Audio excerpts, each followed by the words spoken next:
তাআলা উত্তর দেব। প্রথম প্রশ্ন করেছেন, বলছেন এক ভাই, আসসালামু আলাইকুম শাইখ। ওয়ালাইকুম আসসালাম ওয়া রাহমাতুল্লাহ। আমার প্রশ্ন হলো যে আমাদের সমাজে নানা বেদাত, যেমন মিলাদ, কিয়াম, শবে বরাত, শবে মেরাজ, জুমার সালাতের পর সম্মিলিত মোনাজাত, বরং ফরজ সালাতের পরে সম্মিলিত মোনাজাত ইত্যাদিকে উদ্দেশ্য করে জিলাপি, বিরিয়ানি ইত্যাদি বিতরণ করা হয়।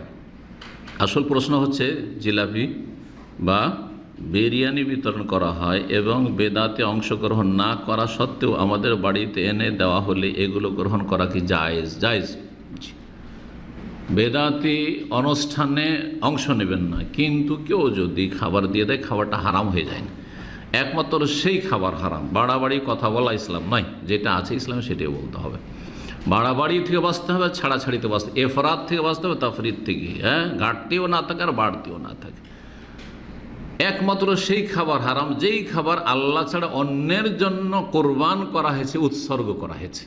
ওমা উহিল্লা বিহি লিগাইরিল্লাহ, তাহলে দেবদেবীর সামনে মিষ্টি, কলা রাখা হয়েছে, বা আপনার বলিদান করা হয়েছে, জবাই করা হয়েছে, সে মাজারে নিয়ে গিয়ে খাসি মুরগ জবাই করেছে, হ্যাঁ ওগুলো খাওয়া হারাম, ওগুলো খাওয়া হারাম, হারাম হয়ে গেছে। কারণ জবাই আল্লাহর নামে হইতে হইতো, কিন্তু গায়রুল্লাহর নামে সেখানে বা গায়রুল্লাহর সন্তুষ্টির জন্য, সান্নিধ্যের জন্য জবাই করা হয়েছে। বাকি বেদাতি খাবার অনুষ্ঠানে হাজির হবে না, কিন্তু বেদাতি মহল যদি খাবার পাঠিয়ে দেয়, তারা মুসলিম ভাই, আর মূলত খাবারটা হারাম নয়, খাবারটা হালাল। আসল হচ্ছে যে মুসলিম অমুসলিম না, ইসলাম মুসলিমের দাওয়াত খেয়েছেন ইহুদির বাড়িতে। আসল হচ্ছে যে খাবার আমাকে দিচ্ছে, কি দিচ্ছে? হালাল। যতক্ষণ পর্যন্ত না জানবো যে হারাম, যখন জানবো যে না, ও বলছে যে এই জুয়াতে আজকে জিতেছি, লটারি জিতেছি, সেই জন্য খাওয়াচ্ছে, হারাম, তখন খাওয়াবো না। আজকে এইরকম একজনের কাছে সুদের ওপর টাকা পেয়েছি, এত টাকা, সেই জন্য খাওয়াচ্ছে, হারাম খাওয়া, তখন খাবেন না আপনি। জি। 2 নম্বর প্রশ্ন,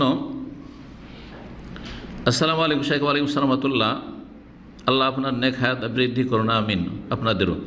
মসজিদে যেতে ভয় আর লেট করে জামাত শুরু হওয়ার ওজর থাকার কারণে আমি ফজরের সালাত আউয়াল ওয়াক্তে বাসায় আদায় করে থাকি। কথাটা শুনে মনে, মসজিদে যেতে ভয় লাগে, ভয় যদি চোর ডাকাতের ভয় থাকে যে মেরে ফেলে, অথবা এমন দুশ্মন, জানের দুশ্মন আছে মেরে ফেলে দেবে, তাহলে যাবেন না, তাহলে তখন যাবেন না মসজিদে। কিন্তু জিন বলে ভয় লাগে, অন্ধকারে তো অনেকে ভয় লাগে আমাদের দেশে, তাই না? এই ভয় চলবে যে জমাতে যাব না? হ্যাঁ, বাসা এমনি সাপ বিচ্ছু বলে বলে, কি জানি রাস্তায় কোথায় সাপ থাকে, তাই চলবে না? যেতে হবে, আপনাকে যেতে হবে, যে আলো নিয়ে যান আপনি। তো এই ভয় কথাটি এইভাবে চলবে না যে শুধু একটু ভয় লাগে, আমার ভিতরটা দুর্বল, এমনি যে মসজিদ যেতে ভয় লাগে না। জি। তো মসজিদে যেতে, আসল হচ্ছে মসজিদে গিয়ে পুরুষদেরকে সালাত আদায় করতে হবে। তারপরে মসজিদে আরেকটা অজুহাত হচ্ছে তার ওজোর, যে লেট করে জামাত শুরু করে। তো লেট করে জামাত করা জায়েজ, কিন্তু উত্তমের খেলাফ, ফরজের খেলাফ নয়।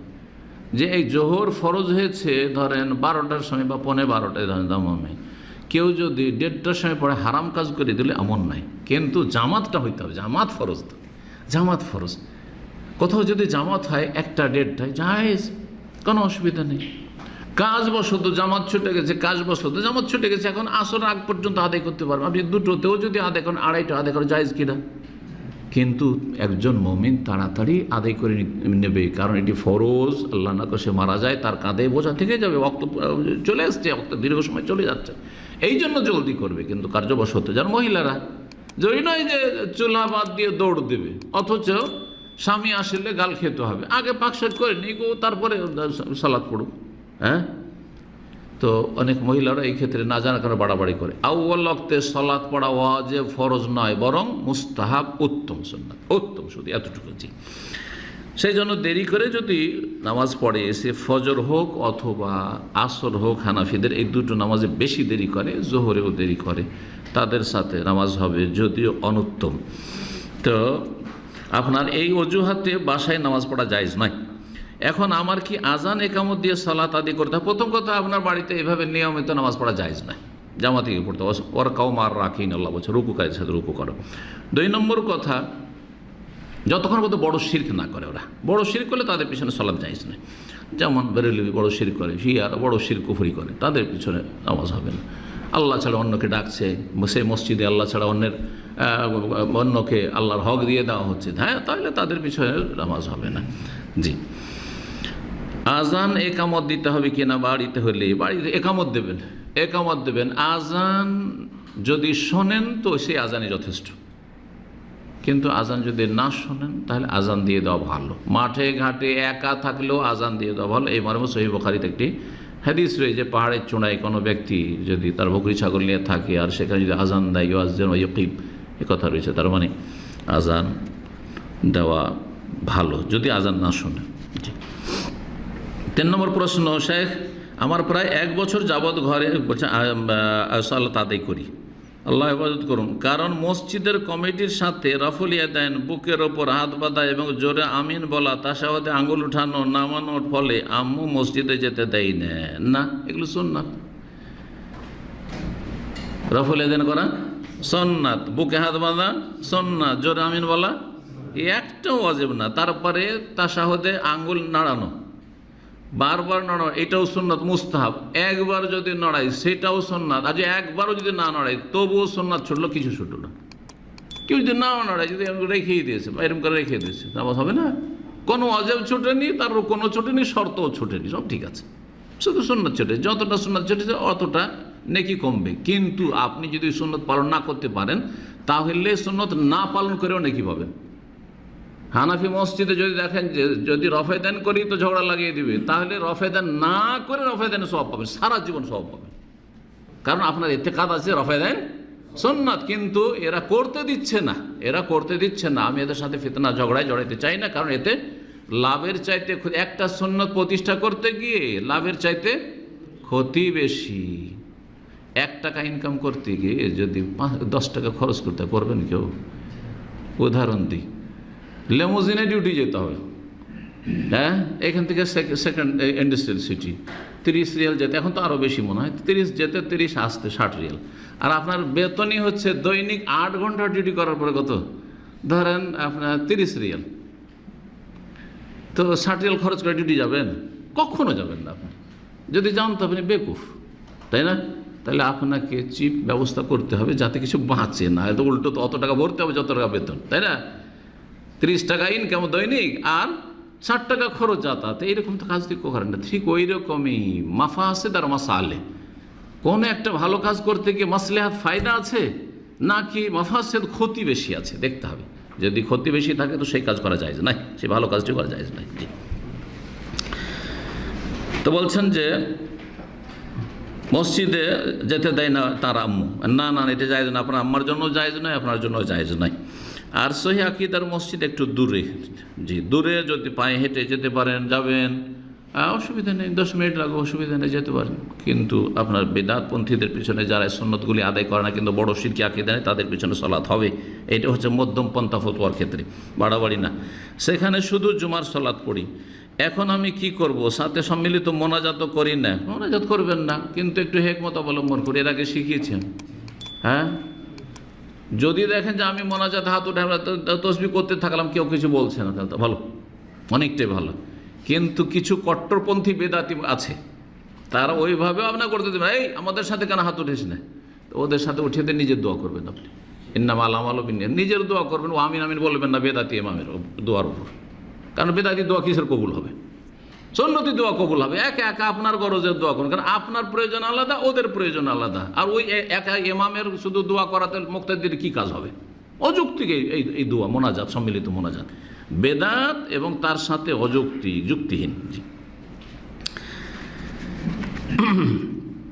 তাই এক প্রকার মসজিদ থেকে বের করে দিয়েছেন, এক প্রকার এটা আপনার খামখেয়ালি, এটা আপনার শয়তানি ওয়াসওয়াসা আপনাকে বের করেনি। যতক্ষণ পর্যন্ত মসজিদ থেকে ধাক্কা দিয়ে না বের করে ততক্ষণ মসজিদে নামাজ পড়বেন, বেদাতির কথা বোঝা গেছে। যখন মসজিদে বের করে দিয়ে আমাদের মসজিদে ঢুকতে দেবো না, হ্যাঁ তখন আর আপনার অধিকার, তখন আপনার জন্য জায়েজ। কয়েকজন আছেন আস্তে আস্তে ধীরে ধীরে একটা মসজিদ বানাবার চেষ্টা করেন। নবী সাল্লাল্লাহু আলাইহি ওয়াসাল্লাম প্রথম মদিনায় এসে কী করেছেন? প্রথম মসজিদ বানিয়েছেন। প্রথম কাজই হচ্ছে ইসলামের ইতিহাসে মসজিদ বানানো। জি, কারণ জীবনে গুরুত্বপূর্ণ কাজ মুসলিম জীবনে হচ্ছে সালাত, আর সালাতের জন্য মসজিদ লাগবে। জি, 4 নম্বর প্রশ্ন বলছেন, আসসালামু আলাইকুম আসসালাম ওয়া রাহমাতুল্লাহ। এক বক্তা বলেছেন যে কোনো মাওলানা যদি তাবিজ করে তার পিছনে সালাত হবে না, তাহলে এখন আমি কি করব? একা একা সালাত আদায় করব না মসজিদে যাব? যিনি এই ফতোয়া দিয়েছেন তিনি সূক্ষ্ম ফতোয়া দেননি, ভুল ফতোয়া দিয়েছেন। তাবিজ করলেই তার পিছনে সালাত পড়া যাবে না, এই ফতোয়া ভুল। তাবিজ করা বড় শিরক না ছোট শিরক? আসল হচ্ছে ছোট শিরক। কারণ একজন মুসলিম কখনো মনে করেন এই কথা যে তাবিজ আমাকে রক্ষা করবে, তাবিজের মাধ্যমে আল্লাহ রক্ষা করবেন। ভালো আল্লাহ করবেন, কিন্তু তাবিজটা কি একটা ওয়াসিলা, মাধ্যম। তাহলে এটা ছোট শিরক। ছোট শিরকের সংজ্ঞাই হচ্ছে যেটা মাধ্যম নয় সেটাকে মাধ্যম মনে করা, যেটা মাধ্যম নয় সেটাকে মাধ্যম মনে করা, এটা হচ্ছে ছোট শিরক। যেমন হাত থেকে থালা পড়ে গেল, আরে আজকে কুটুম আসবে, মেহমান আসবে, মেহমান আসার মাধ্যম হাত থেকে থালা পড়া নয়, আর আপনারা বলছেন তো এটা হচ্ছে কি ছোট শিরক। ঠিক ওই বড় শিরক নয়, কিন্তু ঠিক ওই রকমই তাবিজকে ওসিলা মনে করে, এটা একটা মাধ্যম। যেমন ওষুধ পানি মাধ্যম আছে, ওই রকম এটা মাধ্যম। আর আল্লাহ ভালো করেনওয়ালা, এর মাধ্যমে ভালো করবেন, তাহলে ছোট শিরক। বড় শিরক কখন হবে? যদি কেউ মনে করে যে এই তাবিজই আমাকে রক্ষা করছে, তাবিজ না হলে আমি মরে যেতাম, এবং আল্লাহর কথা তার এটা খেয়ালে নেই যে আল্লাহ ভালো করেনওয়ালা, আল্লাহ শাফি, তাবিজ আমার শেফা দেনেওয়ালা, তাবিজ আমাকে রক্ষা করেনওয়ালা, তখন বড় শিরক হবে। সুতরাং ঢালাওভাবে বলে দেওয়া যে তাবিজ করলেই তার পিছনে নামাজ হবে না, এগুলো বাড়াবাড়ি ফতোয়া এক শ্রেণীর লোকদের। এইসব ফতোয়া থেকে এবং এইসব মুফতিদের বাড়াবাড়ি ফতোয়া থেকে বেঁচে থাকবেন। জি, 5 নম্বর প্রশ্ন বলছেন যে আসসালামু আলাইকুম রহমতুল্লাহ। ওয়ালাইকুম আসসালাম রহমতুল্লাহ। আমার প্রশ্ন হলো, স্ত্রী সহবাসের পর কোনো ব্যক্তির মৃত্যু হলে তাকে 2 বার গোসল দিতে হবে নাকি? জাযাকাল্লাহ খায়র। হ্যাঁ, 2 বার দিতে হবে, একবার? আচ্ছা, ওযু নষ্ট হয়েছে, ওযু নষ্ট হয়েছে তার কয়েকটা কারণ। একবার হাওয়া খারিজ হয়েছে, হ্যাঁ, পেশাবও হয়েছে, পায়খানাও হয়েছে, ঠিক আছে, আর কিছু ওযু নষ্ট হওয়ার, ওটার গোস্ত খেয়েছেন, তো কয়েকটা কারণ হয়েছে। কয়বার ওযু করতে হবে? একবার ওযু যথেষ্ট না? তো গোসল ফরজ হওয়ার কয়েকটা কারণ যদি হয় তো গোসল একটাই। যেমন একজনের স্বপ্নদোষ হয়ে গেছে, তারপর সে কত আর গোসল করবো, তারপরে স্ত্রী সহবাস করেছে, তো কারণ কয়টা হইল? 2টা। তো গোসল কয়টা করবে? একটাই করবে। ঠিক ওই রকমই মাইয়েতের গোসল একটাই দেবে, হ্যাঁ, জীবিত হোক আর মৃত হোক একটাই গোসল তার। ওই যে গোসল হয়ে গেল মাইয়েতের গোসল, আর সেটা হচ্ছে তার ফরজ গোসল, আলাদা নয়। জি, 6 নম্বর প্রশ্ন করছেন শেখ, এক অমুসলিম মেয়ের সাথে আমার সম্পর্কের কারণে সে কালেমা পড়ে মুসলিম হয়েছে, আলহামদুলিল্লাহ, কিন্তু আপনাদের যে অবৈধ সম্পর্ক, খারাপ সম্পর্ক, এটা হারাম। জেনা মুসলিমের সাথে করলেও জেনা ব্যভিচার কাবিরা গুনাহ, আর অমুসলিমের সাথে করলেও কাবিরা গুনাহ। ভালো করে মনে রাখবেন। এক শ্রেণীর বোকা মুসলিমরা মনে করে যে পর্দা করে থাকলে ওর দিকে তাকাইতে নেই, আর যদি বেহায় বেপর্দা চলাফেরা করে, ওই তো পর্দা করে না, তো আমি দেখলাম তো কী হলো। এটা মূর্খদের কথা, হলো জাহেলের কথা। আপনার জন্য হারাম। আল্লাহ আপনাকে চোখ নিচে করতে বলেছেন, আপনার দায়িত্ব আপনি পালন করেন। জি, এই সম্পর্ক থেকে এখন সরে আসা উচিত নাকি তাকে বিয়ে করা উচিত? এই অবৈধ সম্পর্ক যে রয়েছে, প্রেমের সম্পর্ক, আর সেটা জেনা পর্যন্ত গেছে, সেটা থেকে অবশ্যই এক্ষুনি সরে আসতে, এটা ফরজ। তওবা আলাল ফর, এমন রহমতুল্লাহ রিয়াজুস সালিহিন আলোচনা করেছেন। আর তওবা আলাল ফর মানে সাথে সাথে তওবা করতে, যখনই অনুভূতি হয়েছে এটা গুনাহ, দেরি করা যাবে না। অতুবু ইলাল্লাহি জামিআন আইয়ুহাল মুমিনুনা লাআল্লাকুম তুফলিহুন, এতেই সফলতা রয়েছে যে সাথে সাথে তওবা করো। ওমান লাম ইয়াতুব ফাউলাইকা তওবা করলো না, সে হচ্ছে জালেম। যারা তওবা করে না অথচ পাপ করেছে, বুঝতে পারছে আমি পাপ করেছি, জালেম তারা। কতদিন জালেম থাকবেন? কখন মরে যাবেন এই জালেম হয়ে? সুতরাং সাথে সাথে তওবা করতে ওই খারাপ সম্পর্ক থেকে, আর বিয়ে করা থেকে সরে আসবেন না, কারণ আপনি তার ইজ্জত নষ্ট করেছেন, সে মুসলিম হোক আর অমুসলিম হোক। সুতরাং তাকে বিয়ে করেন। এটা আমাদের সামাজিক যে প্রেক্ষাপট রয়েছে তার আলোকে বলছি। কারণ একটা মেয়েকে এইরকম করে আপনি মানে তার দোষযুক্ত করে দিলেন, ত্রুটিযুক্ত করে দিলেন না। চিন্তা করুন তো, আপনার যদি বোনদের সাথে এটা হইতো, আপনার খালা ফুফুর সাথে এরকমটা হইতো, তা আপনি কি চাইতেন? যে নষ্ট করেছে তার সে বিয়ে করুক। কারণ কোথা থেকে আমি খুঁজে পাবো, যা একটু জানতে পারলে তার কেউ বিয়ে করতে চাইবে না, ঠিক কিনা? জি হ্যাঁ। যদিও জেনাকারীর জন্য জেনাকারিনীকে বিয়ে করা ওয়াজিব নয় শরীয়তে, কিন্তু কথা হচ্ছে যে সমাজকে সামনে রাখতে হবে। আর আমাদের দেশে বিয়ে শাদিটা খুব জটিল হয়ে গেছে, মেয়েদের বিয়ে শাদিটা সব জায়গাতেই জটিল হয়ে গেছে, কিন্তু আমাদের দেশে আরও বেশি জটিল হয়ে গেছে। জি, যার ঘরে মেয়ে আছে সে বুঝছে আল্লাহ হেফাজত করেন, ভালো মানুষদের আল্লাহ অবশ্যই হেফাজত করবেন। তারপরে বলছেন যে ভুল তো আগেই করে ফেলেছে, তওবা করেন। দিনের জন্য এখন উত্তম কোন পথ? মেয়ে বর্তমানে আল্লাহর বিধান মেনে চলতে রাজি, আলহামদুলিল্লাহ, সে তওবা করেছে। ছেলেও বিধান মেনে চলে, যেহেতু পাপ দিয়ে শুরু করেছেন, সেটা পাপকে নেকিতে বদলানো যেতে পারে না? আল্লাহ বলছে ইল্লা মান তাবা ওয়া আমানা ওয়া আমিলা আমালান সালিহান ফাউলাইকা ইউবাদদিরুল্লাহু সাইয়্যাতিহিম হাসানাত। যে তওবা করবে, ঈমানে নবায়ন করবে, নেক আমল শুরু করে দিবে, ভালো আমল শুরু করে দেন, তাহলে বোঝা যাবে যে আসলেই তওবা করেছেন, খাঁটি তওবা করেছেন। তাহলে আল্লাহ গুনাহগুলিকে নেকিতে বদলে তা আল্লাহই তো বদলে দিবেন বলছেন। তো আপনি নিজের জীবন বদলান। জি। আর আপনার যে এই যে যার সাথে অবৈধ সম্পর্ক ছিল সে বদলাক আর তাকে বিয়ে করেন। জি। বলছেন যে আপনার উপদেশ ও পরামর্শ হচ্ছে, আমার পরামর্শ হচ্ছে যে সে মেয়েকে বিয়ে করেন এবং নেক জীবন গঠনের চেষ্টা করেন, গড়ে তোলার চেষ্টা করেন আপনার এবং আপনার ওয়াইফের। আল্লাহ যেন আপনাদেরকে নেক হায়াত দান করেন এবং নেক সন্তান দান করেন। অতীতের গুনাহ আল্লাহ মাফ করে, তওবা করলে আল্লাহ সব মাফ করে দেবেন। জি, ভালো হইতে হবে। 7 নম্বর প্রশ্ন বলছেন, আসসালামু আলাইকুম শাইখ। ওয়ালাইকুম আসসালাম ওয়া রাহমাতুল্লাহ। আমার প্রশ্ন যে ভ্যাকসিন দিলে নাকি নফল রোজা হয় না? ভ্যাকসিন দিলে নাকি নফল রোজা হয় না, এটা কি সহি না একেবারে গলত? জানাবেন আশা করি ইনশাআল্লাহ। ভ্যাকসিন নিতে পারেন সিয়াম অবস্থায়, রোজা অবস্থায় ভ্যাকসিন, এই করোনার ভ্যাকসিন হোক অথবা অন্য কোনো ভ্যাকসিন হোক, হজের ভ্যাকসিন হোক, যেটা নিচ্ছে না হজের জন্য, অথবা ইনজেকশন হোক, ব্যাস। স্যালাইন দেবে না, যে স্যালাইন দিয়ে খাদ্যের বা পানির কাজ করা হচ্ছে, খাদ্য বা পানির কাজ হচ্ছে, সে স্যালাইন নেওয়া জায়েজ নয়। জি।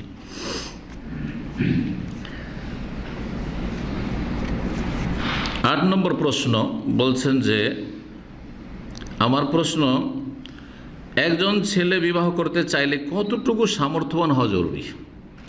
আমি একজন যুবক ছাত্র, আমি আশঙ্কা করছি হারামে পতিত হওয়া নিয়ে, আল্লাহ যেন সাহায্য করেন, কিন্তু আমার পরিবার মোটেও রাজি না, আল্লাহ তাদের হেদায়েত দান করেন। এখন আমার করণীয় কি? জি, করণীয় বিয়ে করার জন্য চেষ্টা করেন, আর যতদিন বিয়ে না করতে পারছে ততদিন পর্যন্ত বেশি বেশি সিয়াম পালন করে রোজা রাখেন। নবী সাল্লাল্লাহু আলাইহি সাল্লামের সহিহ হাদিস, আমাল্লাম ইয়াস্তাতি ফাআলি বিসসাওম, তার শেষ অংশে, যে বিয়ে করতে পারছে না অথচ যৌবনের জ্বালা রয়েছে, নর হোক আর নারী হোক, সে যেন অবশ্যই বেশি বেশি কী করে? সিয়াম পালন করে, রোজা রাখেন। ফাইন্নাহু লা বিজা, ওতে দেখবেন যে আপনার যৌন যে তাড়না রয়েছে, চাহিদা রয়েছে, সেটা নির্মূল হবে, দমন হয়ে যাবে, ক্ষণিকের জন্য, স্থায়ীভাবে নষ্ট হয়ে যাবে না। এটা আবার ভাববেন না যে কোন বিপদ আসে, না, এরকম যেন মোটেই হবে না। জি, রোজা ইবাদত হলো, আর তার সাথে আপনি পাপ থেকে বেঁচে থাকলেন। মানসিক দিক থেকে, শারীরিক দিকে, সার্বিক দিক থেকে সিয়ামের, রোজার ভালো সুপ্রভাব রয়েছে মানব জীবনে। রোজা রাখেন। আর কতটা সামর্থ্যবান হলে বিয়ে করতে পারবে না, কতটা সামর্থ্যবান হওয়া জরুরি বিয়ের জন্য, এই ক্ষেত্রে বলবো যে আপনি যখন বিয়ে করবেন, একটা কমপক্ষে আপনার কাছে রুমের ব্যবস্থা থাকতে হবে, যেখানে আপনার স্ত্রীকে নিয়ে এসে রাখবেন। কমপক্ষে একটা রুম, আর তাতে যদি থাকতে রাজি, বিয়ে করে নিয়ে চলে আসবেন, একটা রুমও থাকার মতো নেই, তো গাছের তলে থাকবেন নাকি? হ্যাঁ, পরের মেয়েকে নিয়ে এসে, জায়েজ নাই। একটা রুম, আর সেখানে একটু বেড়াটাটি দিয়ে ঘিরে দিবেন, যেমন নবী সাল্লাল্লাহু আলাইহি ওয়াসাল্লামের জামানায় এরকমই ছিল। ছোট্ট একটা হুজরা হয়তো, যেখানে স্বামী স্ত্রী দুজন শুধু শুইতে পারবে, তার বেশি কোনো জায়গা হতো না, আর সামনে একটু উঠান আঙিনার মধ্যে ছোট্ট করে ঘেরা থাকতো, যেখানে একটু কাপড় টাপড় রোদে দেওয়া যাবে, এরকম। জি, আমাদের দেশের গ্রাম অঞ্চলে এরকম বাড়িগুলো গরিবদের থাকে, কিন্তু পর্দা করার চেষ্টা করতে হবে, ওইটুকু ঘিরে দিই। জি, এইরকম যদি যোগ্যতা থাকে, সেটা খড়ের বাড়ি হোক, সেটা মাটির বাড়ি হোক, সর্বনিম্ন বাড়ি হোক, ব্যাস এতটা দিয়ে তো ইজ্জত রাখলে, এটা মানুষের মৌলিক অধিকার হচ্ছে, একটা বাসস্থান, ঘুমাবার একটা জায়গা, মান ইজ্জতের সাথে। রাস্তায় ফুটপাতে চলবে না, স্ত্রীকে নিয়ে চলাফেরা করা, ঘুমা।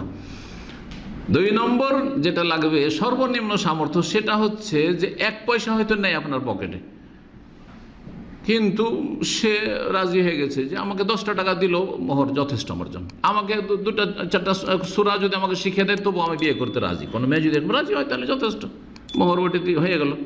এখন বাকি থাকলো কি? ভরণ পোষণ, মানে পুষতে হবে, খেতে দিতে হবে। খেতে দেওয়ার জন্য আগে থেকেই আপনার কাছে 10-20 হাজার জমা থাকতে হবে, এমন কোনো জরুরি না। খালি হাতে কিছুই নেই, বিয়ে করে নিয়ে আসেন রাত্রে, আর সকালবেলা কি খাবেন তার ব্যবস্থা নেই, কিন্তু আপনার হিম্মত আছে যে সকালে বেরোবো, দিন মজুর করব, আর সন্ধ্যা নাগাদ ইনশাআল্লাহ তাআলা খাবার দাবার নিয়ে চলে আসতে পারবো। হ্যাঁ, আর সন্ধ্যা পর্যন্ত চালাবার জন্য কিছু ধার না খেয়ে থেকেও সেও সবুর করে নেবে, আমি সবুর করে নেবো, তো অসুবিধা নেই। গরিব মানুষরা সাহাবাই কেন আমার এরকম সারাদিন খায়নি, সন্ধ্যাবেলা কিছু নিয়ে আসলো তা আসলো, আর না হলে পানি খেয়ে খেজুর খেয়ে খেজুরও পেলো না, থাকতো না, তাতে যদি সবর করে। আর আপনার হিম্মত আছে যে আপনি রুজি রোজগার করতে পারবেন, যেইভাবে হোক না কেন, হালাল রুজি, রিক্সা চালিয়ে হোক, আর দম মেথরের কাজ করে হোক, আর দিন মজুর পরের বাড়ি চাকর খেটে হোক, যে আমি নিয়ে আসতে পারবো, দিনে 50 টাকা লাগবে খাওয়া দাওয়া খরচ, স্বামী স্ত্রী এতটা নিয়ে আসতে পারবো আমি, এই হিম্মত থাকলে আপনি বিয়ে করুন। এই হিম্মত থাকলে, আর ওটাও যদি হিম্মত না থাকে, বিয়ে করে নিয়ে আসার পরে বলছে যে আমি তো খেটে খেতে পারবো না, আমি জীবনে বাপের ঘরে বাপের হোটেলে খেয়েছি, আমি খেটে খাওয়া অভ্যাস নাই, তো কী করতে হবে, চলো দুইজনে যা ভিক্ষা করি। দুইজনে বেরিয়ে গেছে, বাড়ি বাড়ি ভিক্ষা করছে। তো এইরকম লোকের জন্য বিয়ে করা জায়েজ নয়, এরকম লোকের জন্য বিয়ে করা জায়েজ নয়। জি, তাকে কি করতে হবে, তারা যেমন রোজা রাখে, রোজা রাখে। আল্লাহ যেন তৌফিক দান করেন ভালো কাজের। বারাকাল্লাহু ফিকুম। কয়টি হলো? হ্যাঁ, 8টি না 9টি হয়ে গেছে? হ্যাঁ, না 8টি হয়েছে। 9 নম্বর প্রশ্ন বলছেন, আসসালামু আলাইকুম ওয়া রাহমাতুল্লাহ। ওয়া আলাইকুম আসসালাম ওয়া রাহমাতুল্লাহি ওয়া বারাকাতুহু। সম্মানিত শেখ, আমার একটা প্রশ্ন, অ্যালার্ম হিসাবে কোরআনের তেলাওয়াত রাখা যাবে কি? জাযাকাল্লাহু খাইরান। রাখা যাবে? আপনারা কি জানেন? অনেকে কিন্তু রাখে। অ্যালার্ম বেজে উঠছে কোরআনের তেলাওয়াত, মনে করছে আমাকে কোরআনের তেলাওয়াত দিয়ে জাগাইলো তো ভালো, আল্লাহর কালাম দিয়ে জাগলাম। এই দৃষ্টিকোণ থেকে অনেকে রেখে দেয়, কিন্তু এটা দিন সম্পর্কে অজ্ঞতা। জি, এতে ক্ষতির দিক, একটা ক্ষতির দিক হচ্ছে যে অ্যালার্মটাতে বন্ধ করবেন, এটা আমরা করি সাধারণত, তখনই আপনি চিন্তা করে বন্ধ করবেন যে এখন আয়াতটা পুরা হইল কি হইল না, তারপরে সেন্টেন্স বাক্যটা যেখানে অর্থপূর্ণ হয় পুরো হইল কি হইল না, বুঝেন আপনারা? আমি যে বুঝি তাও হয়তো খেয়াল করব না। হ্যাঁ, ঘুমের ঘরে উঠলাম, আর ওঠার পরে এমন জায়গায় বন্ধ করলাম যেখানে লা তাকরাবুস সালাহ পড়ছে, ইয়া আইয়ুহাল্লাযীনা আমানু লা তাকরাবুস সালাহ, ঈমানদার কোন নামাজের কাছে যেও না, আর দিলাম বন্ধ করে, কত বড় গুনাহ করলাম, ঠিক কিনা? একটা ক্ষতির দিক। দ্বিতীয় যেটা এর চাইতে গুরুত্বপূর্ণ ক্ষতির দিক, বা কোনোটাই কম নয়, সেটা হচ্ছে যে আল্লাহর কালামকে আপনি তুচ্ছ কাজ ব্যবহার করবেন। আপনি আল্লাহর কালামকে এত হালকা মনে করে নিলেন যে আপনাকে জাগাবে আল্লাহর কালাম দিয়ে, ওই কোরআনে কারীম দিয়ে। এটা কোরআনে কারীমের সম্মান হলো? এটা কোরআনে কারীমের তৌহিন, কোরআনে কারীমের অবমাননা। জি, রিংটোনে অনেকে রাখে, রিংটোনে রাখা জায়েজ নয়। শুধু অ্যালার্ম নয়, রিংটোনে কোরআনে কারীম, আর কোরআনে কারীম বাজছে না, জায়েজ নয়। আপনাকে খুব ভালো লাগছে আরবি ভাষা, যেমন অনেকে রাখছে, আরবিতে সে ভালো কবিতা আছে, গঠনমূলক কবিতা, ও কাটলো মাঝখান থেকে, ওর অবমাননারও কিছু নেই, আর সম্মানেরও কোনো এমন যোগ্যতা রাখে না যে আরবি কবিতা সেই জন্য সম্মান করতে হবে, বুঝা গেছে? তবে আল্লাহর নামের, রাসূলের নামের, দ্বীনি বিষয়ের অবশ্যই সম্মান সবসময় করতে হবে, সব জায়গাতেই করতে হবে, যেখানে থাকুক না কেন। তো যাই হোক, রিংটোনও জায়েজ নয়, কোরআনে কারীমের এইরকমই অ্যালার্ম লাগানো জায়েজ নয়। অনেকেই রাখে কি, যখন হবে, আপনি কাউকে ডায়াল করছেন, তখন কোরআনের তেলাওয়াত আসে, কোরআনের তেলাওয়াত আসে, এখানে কোরআনের তেলাওয়াত না রেখে দোয়া বা অন্য কিছু এগুলো রাখেন। সতর্কতা অবলম্বন করেন, কোরআনে কারীমকে এত হালকা মনে করিয়েন না, এটা থেকেও বেঁচে থাকেন। কয়টি হলো প্রশ্ন? 9টি হলো।